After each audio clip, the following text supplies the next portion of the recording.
I'm Ben Sawyer, and this is The Road to Now. Before we get to the topic of today's conversation, I've got a couple shows coming up. If you guys are going to be around Nashville, June 11th, I'll be at the Lab at Zany's for my comedy game show, Perfect Timing. That is always a blast. One of the most fun things I do. So that's June 11th, Thursday at 7 p.m. And then me and Greg Jackson are, I guess you could say, getting the band back together again, although it was just like 2 weeks ago. Anyway, Wednesday, June 24th at 7 p.m., Greg Jackson is going to be in Nashville talking about his new book, Been There, Done That. It's going to be a talk. We're going to have some conversation. I'll be the host of the event. That's going to be at the Noel Hotel on 4th Avenue in downtown Nashville. So anyway, if you want to check out either one of those, links to get tickets to both of those are at my Instagram, Sawyer Comedy. I've just been trying to figure out a good way to get everybody, all the events in one place. That's Sawyer Comedy. Today on the show, we are talking with Tim Keogh. His book, In Levittown's Shadow, Poverty in America's Wealthiest Suburb, is a kind of a reassessment of the way that housing works, the post-World War II housing bubble, and this kind of exceptional part of New York that looks different than maybe we think it does. But I've got to say, if any of you guys are thinking about doing history, thinking about ways to get at sources, Tim's use of available sources to discover, what he was looking for is, to me, really just, it's the essence of innovation and trying to find ways to answer questions. So it's good for a lot of reasons. We originally recorded this back in 2023. Bob and I are currently working on several new episodes that we'll be bringing to you soon. And so those will be coming at you in the next few weeks.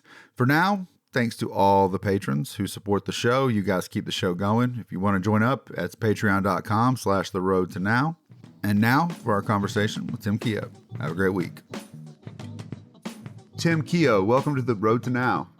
Thanks for having me. Pleasure. Tim is both a citizen and scholar of Long Island, New York, and he has this great new book out. The title is In Levittown's Shadow, Poverty in America's Wealthiest Post-War Suburb. And I loved the way that you structured this book. And your argument here is so counter to what I think a lot of us imagine about the past. So before we get into it, let's just start off. Your book's all about this post-World War II prosperity. It's about the creation of the suburbs and this iconic landscape that emerges, that comes to kind of define the way we imagine the suburbs. Levittown. Yes. So before we get into your argument, could you just lay out the general narrative that most of us have and explain what Levittown is and how it fits into the story of America's post-World War II prosperity? Yeah, so the typical story of Levittown is kind of global almost, right? It's the idea that after World War II, average Americans could suddenly find upward mobility by moving out from, really crowded and cramped apartments, let's just say in New York City, or rural areas out in other parts of the country, and they can get this nice house, which is enormous by global standards and even bigger yards. And they could enjoy this kind of comfort and security. The kids could go to the local schools. They could have a car, 2 cars, whatever it may be. And they could enjoy this level of prosperity unprecedented in human history. And the story usually says that that's kind of the ideal. It becomes the American dream. It didn't begin in the 40s, but it really kind of hits the mass of society in the 1940s and 50s. And the problem usually we say is that the discrimination that was kind of embedded into mortgages and communities and segregation that denied some people, mostly African Americans, but other people of color, access to that suburban prosperity. And we live with that particular legacy to this day. And that's kind of the typical story, both in the public consciousness, and I think the dominant academic interpretation of post-war suburbia. And it's not that is incorrect, that story holds. We've had Lewis Woods on a couple of times to talk about his work on the GI Bill and particular residential lending and how that shapes things. It's not that that's wrong. It's that it excludes a substantial, as you argue, part of the story, correct?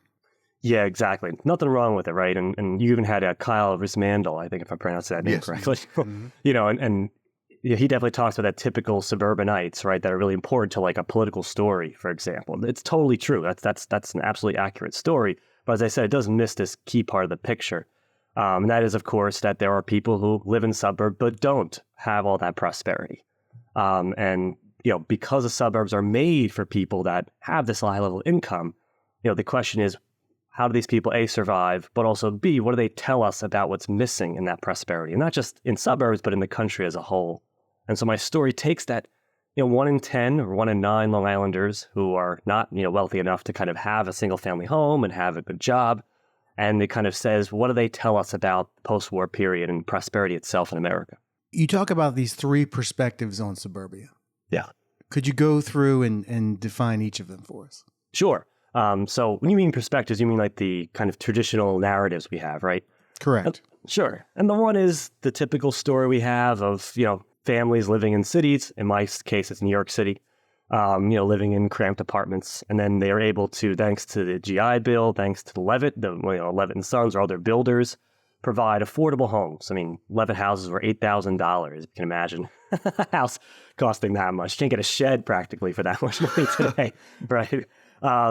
And this allowed these people, these small families, to move out, have kids. It propels the baby boom, right? And they end up having this level of comfort. And the big question going forward to today, for example, is, and oftentimes when I think about, it's hard not to talk about Donald Trump. I know he comes up all the time, but when he talked about Make America Great Again, he would sometimes mention the suburbs, right?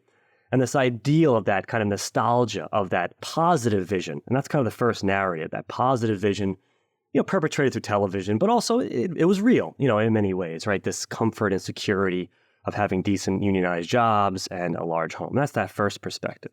The second one is the perspective of the people denied access to it and the consequences of that. And that was particularly racial segregation. As we know, the Federal Housing Administration, the one that nationalized segregation essentially across the country, basically in its guidelines said that people of color are a risky bet to insure mortgages. That's what the FHA did. It insured mortgages. It didn't create mortgages. It rather insured them so that private lenders didn't have to worry if they gave out a mortgage to someone and they didn't pay it back, the bank or the lender would actually be compensated. So they argued that people of color are not safe to insure. Therefore, they mostly deny, with small exceptions, African Americans from having these loans from 30s through the 50s for the most part. Which wasn't accurate. That was not accurate, right? I mean, the study, I took an urban history class, and I believe we read a study about redlining, and it showed that the African Americans who had the loans were actually better at keeping up on the payments than some of their white neighbors. But yet, if there was an African American who lived in the neighborhood, it was redlined. And this is the way they rated these loans, A, B, C, D, and F, yes. if I'm not mistaken. Yes. And they were automatically, the neighborhood was automatically rated a C to an F. Yeah. And as you said, it was just federal policy, not a reflection of evidence. It began with that, right? And there's a great book, Paige Glotzer. It's about the origins of this, and she brings it back to the 1890s, essentially in Baltimore, and it really becomes a real estate strategy. And to be honest, it originates as an idea of selling exclusivity, right? Because you're selling real estate, you're trying to sell a kind of an exclusive suburb. And so, how do you make it exclusive? Well, you say we're not going to have any chicken coops in the neighborhood. We're not going to have smokestacks near the residential subdivision. And we're going to make sure it's white because that idea is seen as exclusive. And that perpetuates itself, and it comes to be seen as just kind of a rule of thumb, essentially, in the real estate industry. And eventually gets put into federal policy because real estate people in the real estate industry write the legislation for the FHA in 1934. And then therefore it becomes this national policy. And like Levitt, most of these builders afterwards would just kind of throw up their hands and be like, hey, it's not me. I'm not discriminating. It's federal policy. I got to follow it. That's a bit disingenuous, but it was part of that kind of federal standard that goes forward. Even though, as you mentioned, Bob, it's not true, of course, any evidence. So there was the third perspective you asked, right? I guess I'd say that's my perspective, right? And my perspective is the idea that actually suburbs, even in the golden age of the 1950s and 1940s, 50s, and 60s, had this level of this proportion of people, depending on the numbers, but about 1 in 9, who did not enjoy that prosperity. And by looking at them, we could see, and the reality is not only did the 1 in 9 not have a lot, they weren't able to enjoy that prosperity, but today, poverty is mostly a suburban phenomenon in the United States. So that origin story from the 1950s tells us a lot more about the present, or tells us quite a bit about the present, just as much as the segregation story or the prosperity story.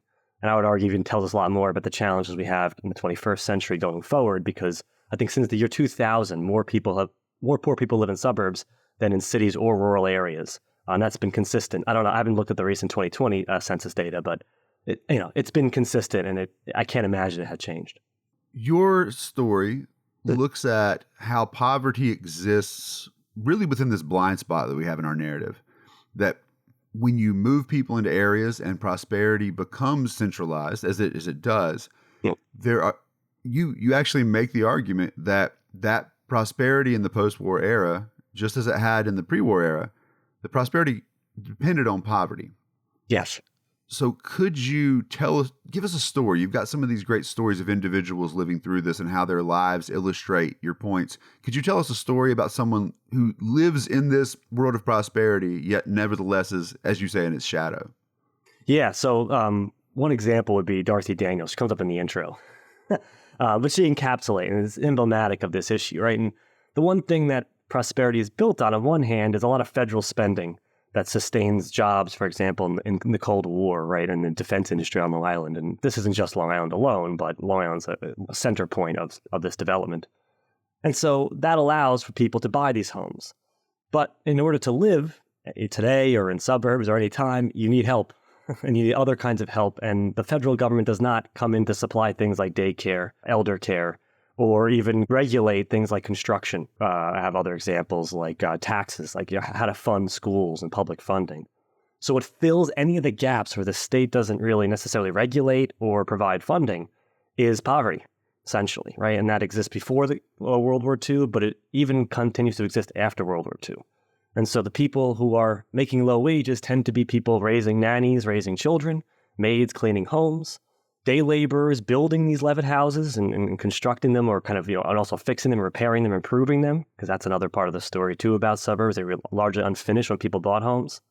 In fact, the attic I'm in right now, it was an attic, right? You had to either do it yourself. I think the person who owned the house before me did it themselves. They added all the drywall, or you have to hire people. And of course, the construction industry up until the 60s was not covered by like the Fair Labor Standards Act, for example. So there was no minimum wage, in this kind of industry. It wasn't really regulated. And also factories. Factories came to suburbs too, and they helped subsidize property taxes. But many of these factories weren't necessarily high-wage factories. They were garment, textile industries, toy manufacturers, and they didn't move to the suburbs to pay workers more. They moved there to save money, and that's why they moved there, right? And so suburbs encourage them to come because they subsidize the tax base. But it doesn't mean the workers working there were earning enough money to afford a suburban home. And so the reality is there's this whole, kind of sub-foundation of suburbia that supports the prosperity, but the people laboring in those positions aren't seeing the benefits themselves. In fact, they're impoverished by the very same policy that's making other people wealthier. And that's kind of, a constant, as you mentioned. It was common before World War II, and it continues as a continuum even to the 21st century. So there are all these federal policies that help make suburbia possible. Yeah. And then within the suburb itself, there are covenants and rules and who can live there and who can't live there. Yeah. And how many people can live there and how many people can't live there, right? Yeah. But at some point, these people who are working these domestic jobs and these factory jobs, they break into the suburbs. Yes. And it's my most fascinating part of your book for me was the chapter about informal housing. Yes. Can you talk about informal housing and tell the story of how this one particular neighborhood begins to change with one person who is able to break the rules to buy a house, and then they break the rules again and again and again and create, informal housing. Yeah. So first, just informal housing. It's a more accurate way of describing what's sometimes called like illegal apartments. We probably know them, probably aware of them. Maybe you have one in your house. I don't know. I don't, but nonetheless, right? It's around. I could show you in the neighborhood. And this is the only way in which people who can't afford to own homes, the primary way, I should say, that people who can't afford to own homes can end up living in suburbs in the post-war period. But as you mentioned, the way it happens is by people breaking all sorts of rules, from the federal level down to the most local level, as well as pissing off your neighbors. That's the only way you could kind of get it done. And so I had one example in the book, one of my favorite characters, James Northrop. He's kind of the Joker, or the great villain of Long Island housing. But he mentions at the end, he goes, I'm not the cause of this. I'm the effect of this, and it's kind of insightful in that way. So James Northrop was a landlord, essentially. But it wasn't easy to become a landlord. You can't just buy an apartment complex in suburbia. So he takes advantage of all the kind of regulatory kind of gaps that exist in housing. One, for example, as I talk about in the book, is the federal mortgage system. That's the first level, right? And at the first level, right, the FHA insures a mortgage. They want to make sure that the person borrowing is eligible. And that includes the racial restrictions, but it includes things like income, things like their job, whether it'll pay in the long term. And of course, so many people are excluded from that. So they have to turn to alternative financing. And one of the things they turn to is called the land installment contract. And this is where you don't really own the house. It's kind of rent to buy, it's sometimes called. Maybe you've heard of that before. Rent to own. Rent to own, yeah. Lease to purchase. There's all these different ways of describing it. But you don't own the house, right? You're kind of paying down the house, the equity, or paying up the equity to someone who actually owns the house, with the promise that when you pay it all off, you get it. The problem, of course, is if you don't miss a payment, or they arbitrarily decide to try to evict you, or whatever it is, you don't really have any kind of legal recourse against it. And so this was very profitable and lucrative for people. And so, for people that own this property and could do this. So essentially, these speculators that would buy up these homes, sometimes they'd pay cash for these homes that were FHA insured, scare the owner to sell it to them, and they would flip it to this other predatory kind of lending institutions. And that led to step one, which is where you kind of, a different person's owning the house that doesn't live in it. They're not an owner-occupier. They don't have this stable mortgage. And then sometimes those people who own those homes would take the next step. They would, rather than kind of do the lease to purchase or the rent to buy, they just start renting the house. And that wasn't technically illegal, but you can make more money if you rent the house to two families versus one. And that went against local laws that usually say one family is supposed to occupy a house in these kind of zoning areas. So basically you had to just break that law. And that sometimes meant breaking both a code that said how many people could live on that property, but it also meant like maybe adding an extra entrance to the house, like a door to the basement, or when you walk in the front of the house, there's 2-3 doors. And that breaks building codes and health codes. So they kind of keep having to break these codes over and over again. But eventually, this one guy, James Northrop, as this pressure happens to his community in central Islip, which is in Suffolk County, Long Island, he manages to get enough money from his previous apartments to buy about 140 houses in this one neighborhood, like just the entire development, essentially. And he just starts chopping them up and renting them out. And it seems like obvious. Like there's this big guy owns 140 houses, basically owns an entire neighborhood. How does he get away with it? Well, one of the ways he gets away with it is because he begins working with the county's welfare department, who needs to find housing for its most desperate residents. And he says, hey, I'll put them up. I have plenty of homes. I'll keep them clean. You just give me the rent and we'll work it out. And that arrangement allows him to get away with things for years. And essentially he gets enough legal fees. He's always fighting in legal battles to maintain his property, but he maintains that stuff till his death in the 1980s. And by then, those 140 homes are in such horrible conditions that the county gets federal funding to raise the entire development.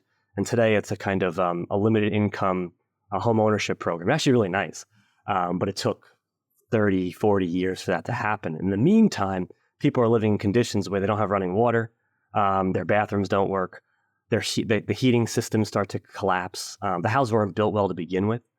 And this exists within 10 miles of Levittown, the iconic, post-war suburb. But this is the reality because, people who don't have the means to own these homes have to find a way to live there. And guys like James Northrop, and most of them are men, end up doing this. They end up taking advantage of the mortgage system so that they can produce rentals. And the only way to make those rentals affordable, but also profitable, is to cram as many families as you can into these homes. And I had crazy stories about that. I had another guy, Stanley Phillips, who he put 5 families in an 800 square foot house, if you can imagine that, including one family he had in the shed in the backyard, another family he had in the garage. And that's how he managed to kind of get the 5 families in this 800 square foot home. He did that with a number of properties in this one community. And so that's the I guess it's American entrepreneurialism. Yeah. I mean, but Tim, this gets at like what I think is the most fascinating side of the story is that when you hear this, you go, well, you rent when you can't afford to buy. But the reality is, like, because even though this guy's owning massive, like he owns over 100 houses, which turns into like hundreds of units. Yes. The reality is, like, the number of places that are available for people who are poor, particularly people who are Black, when you still have these covenants in place, it actually means that the available stock of rentals for that group of people is really tight, which means that you can then jack up rent even more on them. So not only are they not living in situations where they're building equity, they're subject to the few people who will rent houses to them, which means they can charge more. Yeah. And that's why, poverty is profitable. That's essentially what it is, right? And that's exactly it. And that's what segregation does generally, right? It kind of divides us into these mini markets where, supply is limited, especially, as you said, for people of color, but also especially, right, people who are poor and people of color who are poor. And therefore, they can be charged enormous amounts of money for some of the worst, most, decrepit housing you have, especially in a suburb. I mean, these homes I talk about that James Northrop owned were only 16 years old when they begin falling apart. And it's simple. You have people, you're not maintaining it. Anyone who owns a home knows how much work it is to just keep it going. Every time the sink, the faucet breaks and everything else. And you're not doing that. You're putting 3 families in a little tiny house. The heating doesn't work to begin with, so they're blasting it to try to keep warm. Things are going to break, and people die. And I unfortunately have those stories of children dying of carbon monoxide, people dying in fires from faulty heating systems. It's literally deadly. But of course, it's immensely profitable, and that's why it remains a reality of suburbs across the country. I think what's really great about your book and what you've accomplished with it is that you're a historian and you did work in your own town. You did history in your own town. Yep. And that's to be commended, and a great deal of respect for that and the way you went about it. Talk about the way you went about it. How did you find these stories? Well, it's funny you say that. It was, to be honest, as a self-absorbed, essentially my interest in the topic, right?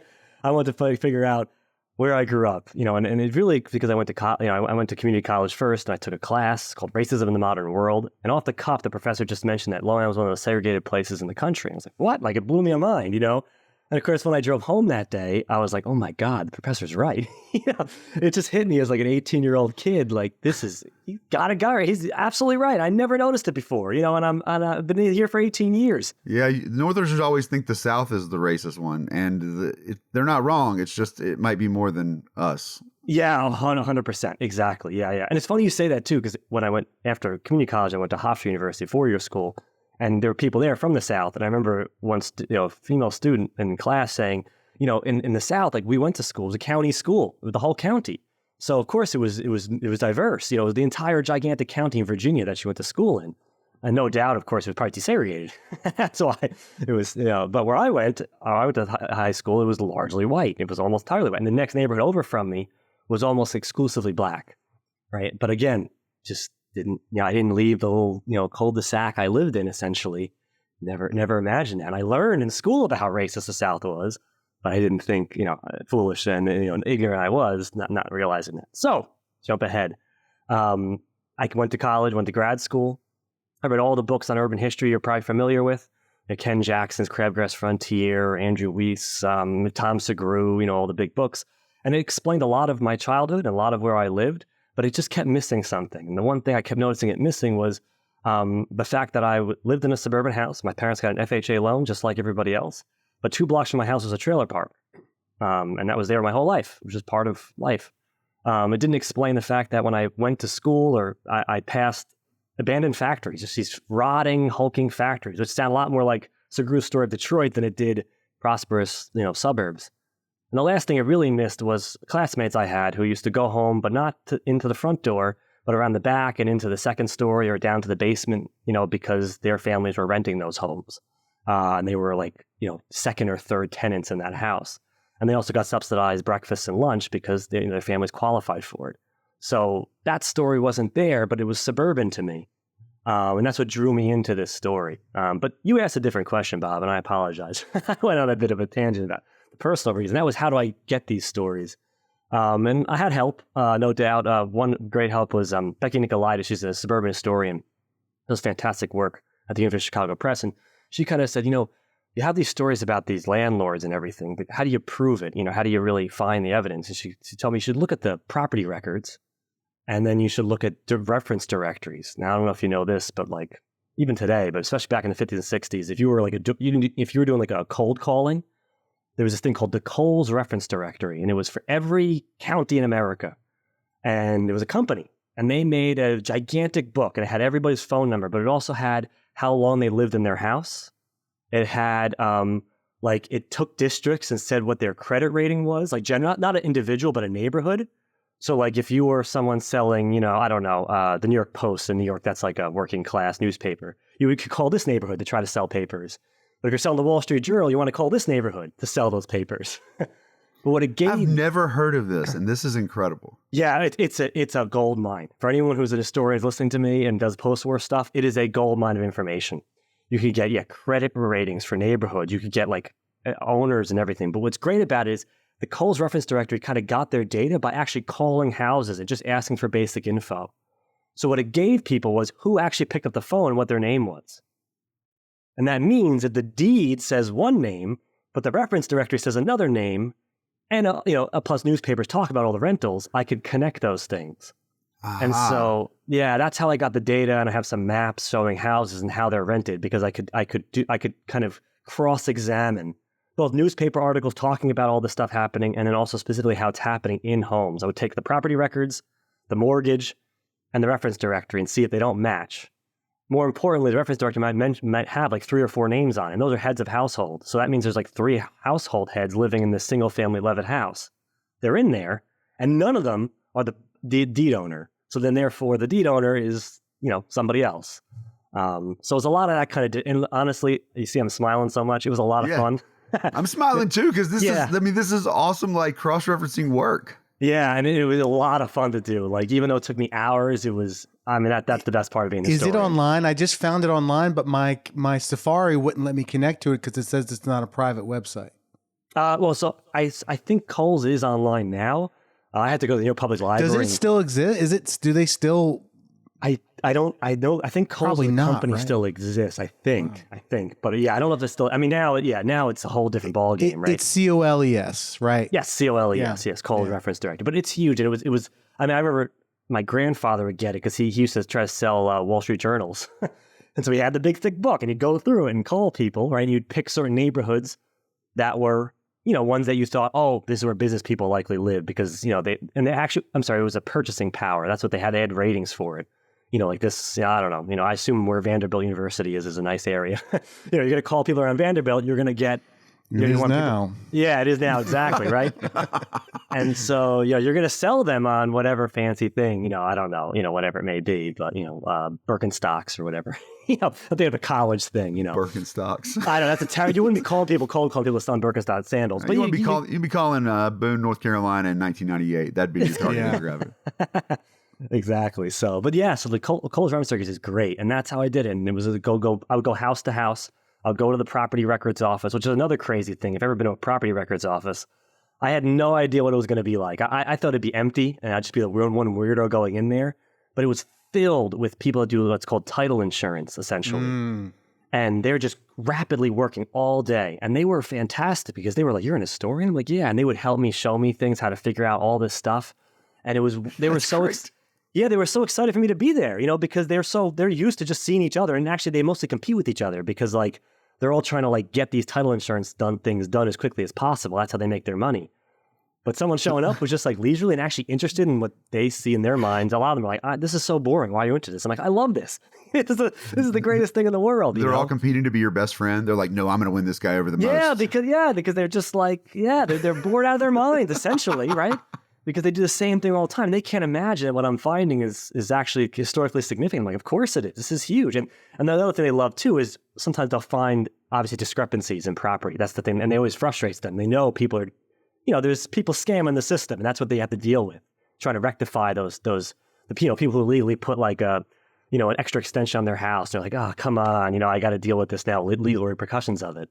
So they hate these landlords too. And so they love that. I was kind of finding and sleuthing this out historically, but they kind of like that kind of angle to it as well. So that's exactly how I kind of did the work here. It was a lot of fun, rewarding. But because you it's very documentary style. The book, you kind of, you give us we can see the people, the residents, we can see the people that live in the homes. And I was just wondering how you reconstructed them. It's really great. I want to ask you this. You wrote these words, America's welfare state institutionalized poverty. That sounds like a conservative's the conservative argument from the past 40 years. Yeah, it's true. Of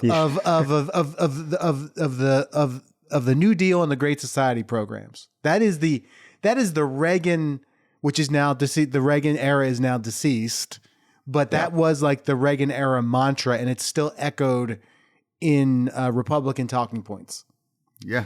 Yeah, you say that, Tim, you're going to get a high five from the invisible hand. You know what I'm saying? I know. And of course, what I meant here was, the rest of it is so important, is that when we think of the welfare state, we don't mean what Reagan meant by the welfare state, right? In fact, Reagan, you could call a welfare warrior because he dramatically increased defense spending.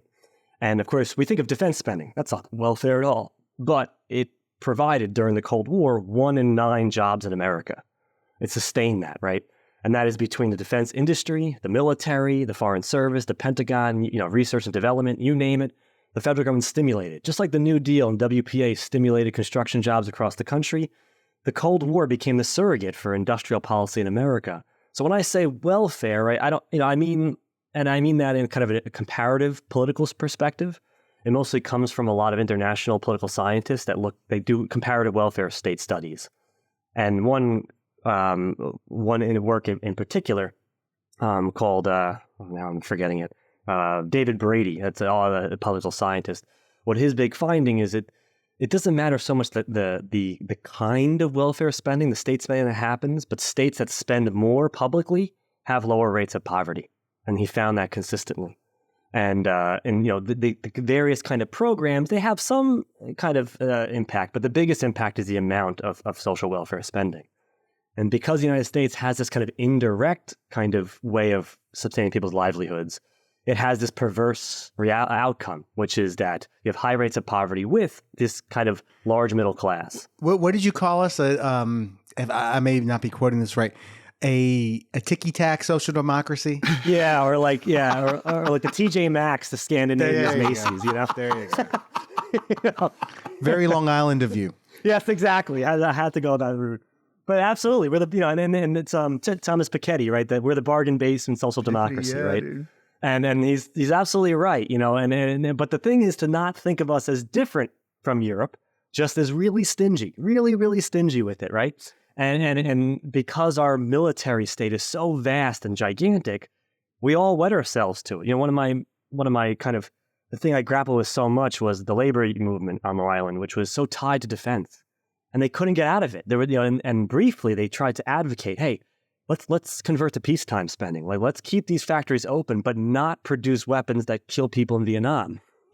What if we could have things like clean energy projects and public transit and things we can imagine we could really use today, much more than what we did in Vietnam, obviously.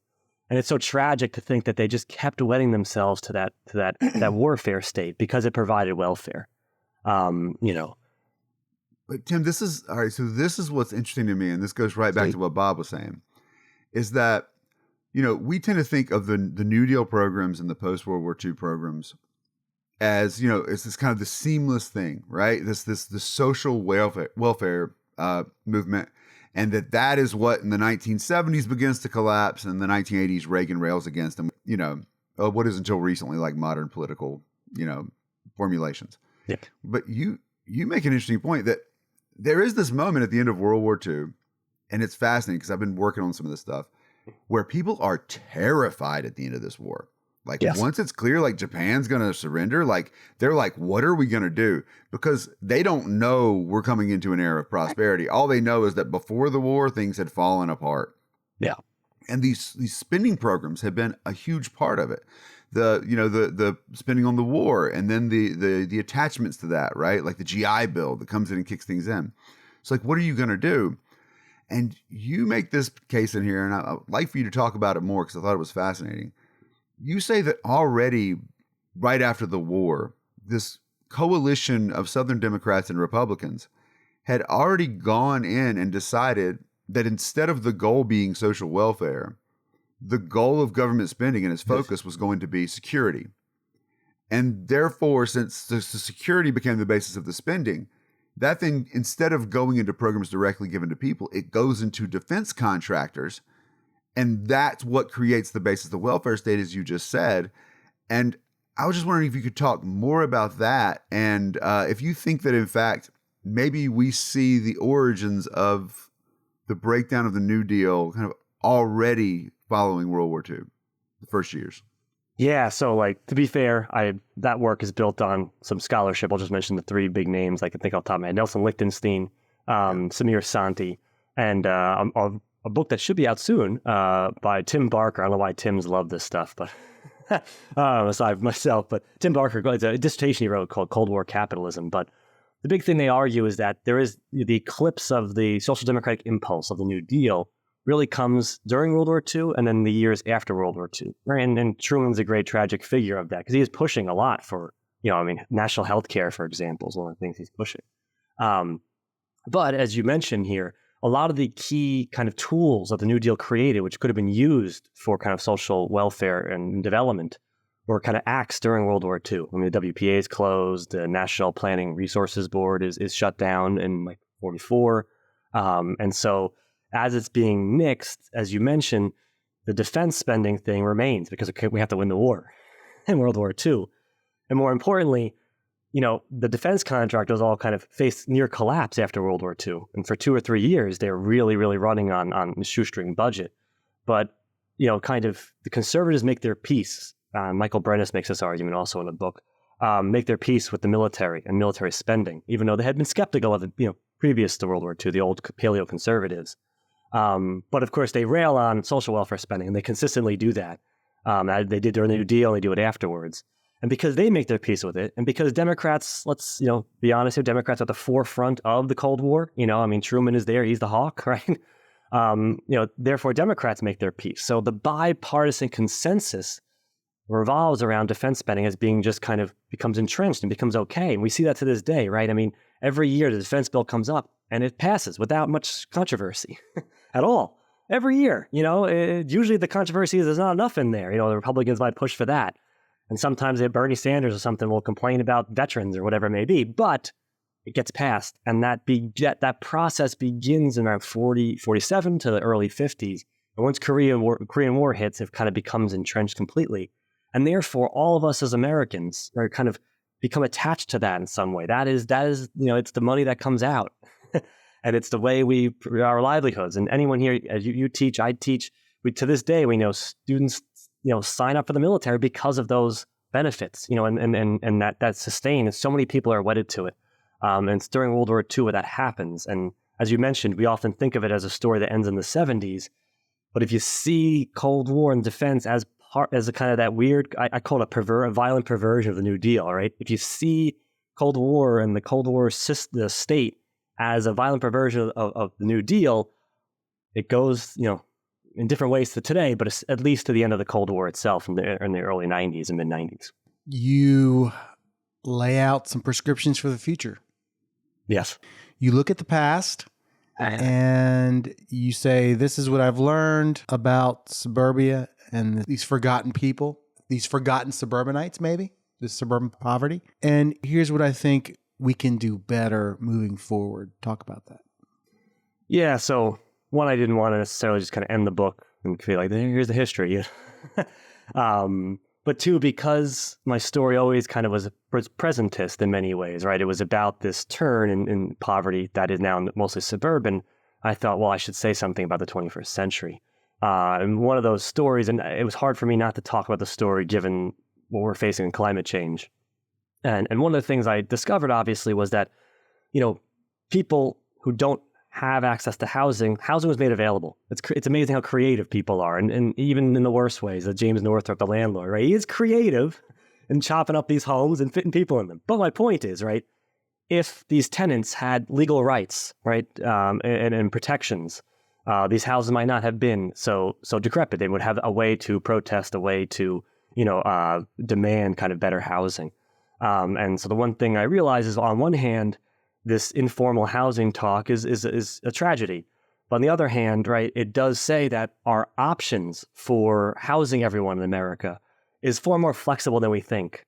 I don't know I can't remember the numbers off the top of my head, but you guys live in Tennessee and North Carolina. You know how big houses are these days, Sure. how big they can build them, right? Mm-hmm. Yeah. Yeah. It's like they're building a church 2 houses down. Yeah, 2 churches exactly. on one lot that used to have a 3-bedroom house. Yes, exactly. And on Long Island, it's the same thing. These big mansions just emerge from a house.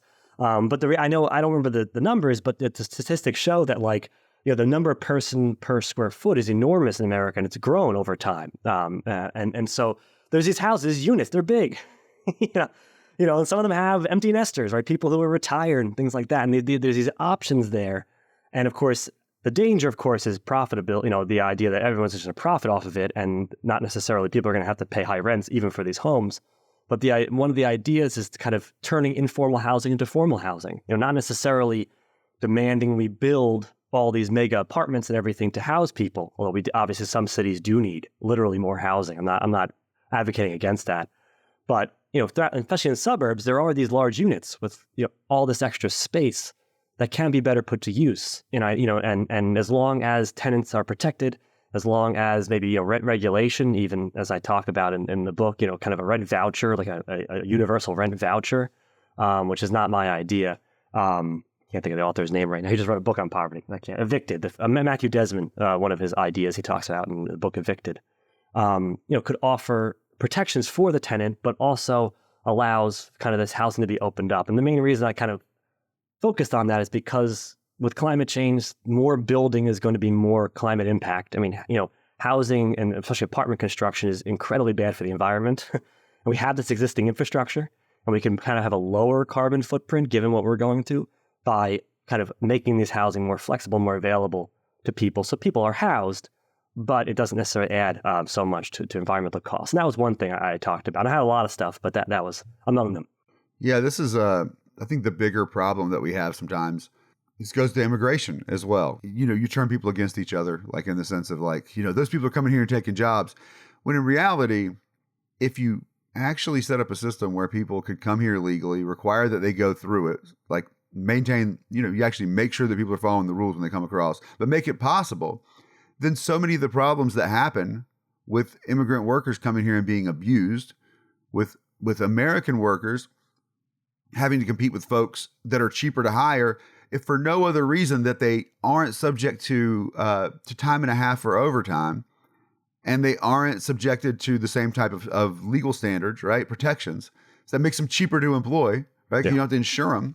Yep. If you do all these things and people go, well, we want to make sure that we have good jobs. It's like, don't you understand that what you see as the antithesis of the good job might actually, by facilitating that, might actually improve your situation as well. The same thing with housing. I mean, if there was a way to, instead of say, well, if you're renting a room in a house, that must mean that you're in a bad spot. It just go, hey, we need more housing. Establish those people with the same rights that other renters have. That might actually mean that people have to have a deeper stake in maintaining the houses that have multiple units in them. That's exactly right. Yeah. And exactly what you're talking about, Ben, part of the book was the idea of in post-war suburbia, we can learn some lessons we could take to the present, right? And housing is one of them. But just as you mentioned, right, the New Deal did give us tools, right, like the Fair Labor Standards Act, right, which has been amended many times, right? And there's no reason we can't amend it again, right? We don't have to necessarily rewrite the playbook, right? It's there. The template is there. The playbook is there.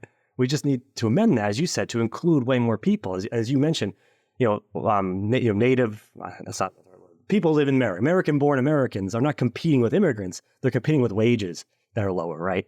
And if you make those wages the same standard as theirs, then everyone's on that level playing field. It doesn't matter who the person is. It matters that the wages are fair there. And that's a great example of more comprehensive fair labor. And of course, as I mentioned time and time again with the suburbanites I found, I was shocked when I read this book how much the idea of suburbanites, right, right-wing, conservative, and of course I live in a place that elected George Santos, so it's true. Yeah. But, right, when we go beyond the two-party system, we have choices, Tony. You talk about issues and policy, right? I was surprised in the post-war period and even up until the present with given polls, how suburbanites like things that we consider, more social democratic, more left-leaning. And among those, of course, are jobs programs. And the one thing I saw consistently among people in the post-war period and even up until the 90s was how do we turn all this defense spending into civilian purposes? Like, how can we keep these factories open? How can we keep people employed without it depending on the violence of, the American empire, essentially? And they had so many ideas over and over again about that.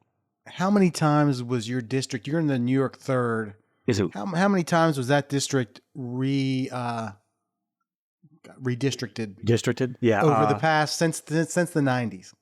Since the 90s. So it was just redistricted. That's how George Santos won. So I'm going to guess at least, well, it's funny you say that because Peter King was the congressman long-time Republican. Long-time Republican, So Clinton wins 92 and 96. Yes. Gore wins in 2000. Bush wins by 5 points in 2004. Obama wins both in 8 and 12. He wins by 3 points in 12. Clinton wins the district by 6 points in 2016. Biden wins by 10 points in 2020. But George Santos wins in 22.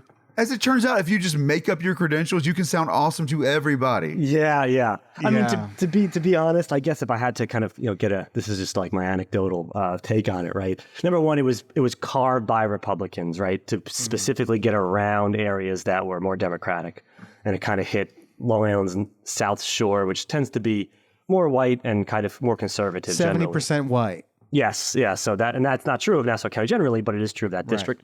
Right. That's number one. Number two. The fact that he's not straight also was popular. So it was kind of with social issues, he was much more liberal. In terms of, I'm sorry, I don't know what issues he has at all. He's got a lot of issues, Tim. He's got a lot of different issues. But identifying, right? But identifying, right? I think that socially liberal identification, and I think that also garnered some popularity among candidates. The last thing I will say, though, is the Zimmerman, I forgot his first name, but the Democrat who ran, but actually was a fantastic candidate. Terrible campaigning. I mean, really bad. There was just no money there. I don't think Zimmerman had any support. Santos's signs were everywhere. Santos was picked up by the Republican machine and really pushed hard. And when it comes to Congress people, name recognition matters a lot. People don't come out to those elections all the time. And I think Santos rode that wave of just money that Zimmerman didn't have anywhere near the level. So just to defend the people I live around maybe a bit for making such a poor choice. I wonder how much his last name being Santos, being a Hispanic last name, I wonder how much that had an impact on that. And this actually leads me to a question here that I thought was fascinating. When you talk about these defense contractors, they need people to work in the factories. They recruit people from the cities, and they recruit a lot of people from different ethnic groups. Yes. And we've talked on the podcast before about this notion of like creating what it means to be white. Yes. Because it's like, back in the old days of the know-nothings, it was like, gotta get the Irish out of here, right? And then the Italians come in, and kind of the Irish become white by hating on the Italians, and the Italians become white by hating on the Poles. Like this whole story about, how the most recent ethnic group becomes the one that people hate on.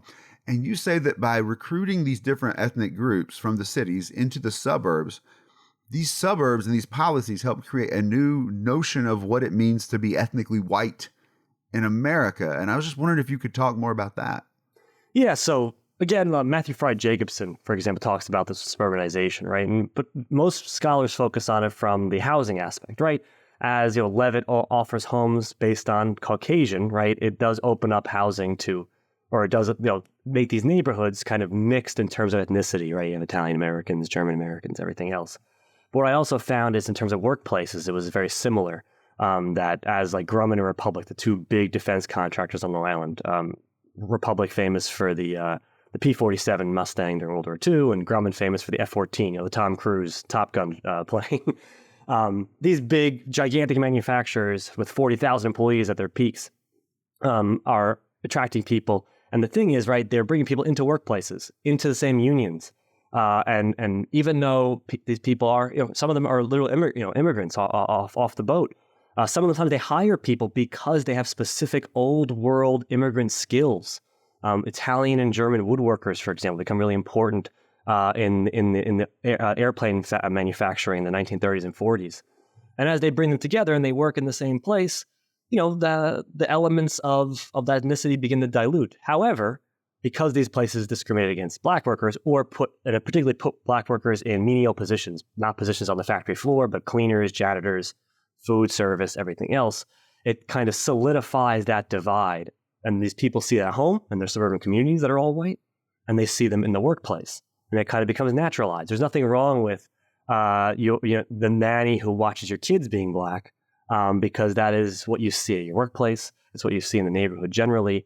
And that's what we mean when kind of racism becomes natural. It's therefore it seems like races are naturally, this is where they're supposed to be. You turn an inequality that's created by policy, and over time it becomes naturalized to where people just expect this to be the normal behavior. And when it's challenged, people are uncomfortable. Uncomfortable maybe a bit of can be violent sometimes, right? I mean, or they could at least be opposed to it and protest it. And of course, you're referencing there the fact that under New Deal labor policy, domestic work, farm work, two categories are kept out, and that just happens to be the occupation that's predominantly held by Black Americans. And so you exclude them and then create this category, which you'd only stay in if you didn't have other options, and thus create the notion of race. Exactly. Thank you, Tim. Yeah. Tim, yes. Thank you so much for being a guest on The Road to Now. We are so glad that we got to make this happen. Best of luck to you in your next project. We look forward to hearing what that is when it's ready to be heard from. Awesome. Hey, thanks so much for having me. It was an absolute pleasure. I love the show. I've gotten addicted to it. Oh, thank you, man. Yeah, it really is. It gets my commute going and everything else. Well, then you have fantastic. issues too. George Santos isn't the only one in the New York Third with issues. Tim, it's true. I got to get off my podcasting addiction. 100%. I absolutely do. Well, we're honored to be your issue. Yeah, the book is In Levittown's Shadow, Poverty in America's Wealthiest Post-War Suburb. Our guest, Tim Keogh, thank you so much for being here, man. Take care. Thanks so much. Thank you for listening to The Road to Now. If you enjoyed this episode, please tell the world by giving us 5 stars and a review on Apple Podcasts, 5 stars on Spotify, or by giving us a like and subscribe on YouTube. Know someone who might enjoy this episode? Share a link on social media or text one to a friend. And if you're a SiriusXM subscriber, you can catch us Saturday through Monday on POTUS Channel 124. So go ahead and add that to your favorites. And speaking of favorites, it's time to say a special thank you to our supporters on Patreon, with a special shout out to our Washingtonians: Tanya Marsh, Mary Hocking, Tim and Caitlin Wells, Fig White, Matt Williams, Team Martin, Ann Williams and Frank Edwards, Nate Farrer, Jennifer M. Magnolia, Aaron and Derek Arison, and Paul Schroeder. If you'd like to support our work, join us at patreon.com/theroadtonow. Patrons keep the show going, and we are forever grateful. For more on The Road to Now and links to what Ben and Bob are up to, make sure to check out rtnpod.me/listen. That's rtnpod.me/listen. The Road to Now was hosted and produced by Bob Crawford and Benjamin Sawyer. Our associate producer is Gary Fletcher. Our theme music today, like almost always, is by Paul DeFiglia. This episode was edited by Ben Sawyer. For Bob Crawford, this is Ben Sawyer. Thank you for listening. Take care. We'll see you next week.